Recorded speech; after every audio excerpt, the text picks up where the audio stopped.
முருங்கைக்காய் மசாலா பொரியல் தான் பண்ண போகிறோம். அது எப்படி பண்ணுறதுன்னு பார்க்கலாம். இப்போ எண்ணெய் 2 ஸ்பூன் ஊற்றிருக்கேன்.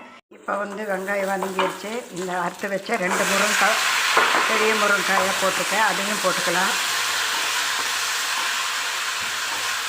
இப்போ இதுக்கு ஒரு 1/2 டம்ளர் தண்ணி ஊற்றி மூடி வச்சிடலாம்.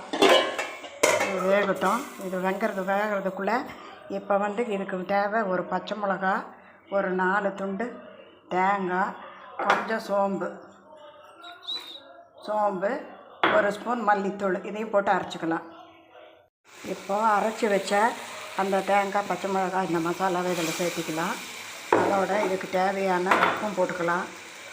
இப்போ இதுக்கு தேவையான உப்பும் போட்டு வச்சேன். இப்போ அருமையான முருங்கைக்காய் மசாலா ரெடி ஆயிடுச்சு. பார்க்கவே எவ்வளோ நல்லா இருக்குது பாருங்கள். கறி குழம்பாட்டு இருக்கும். சாப்பிட்டு பார்த்துட்டு லைக் பண்ணி, ஷேர் பண்ணி, சப்ஸ்கிரைப் பண்ணுங்கள். மசாலா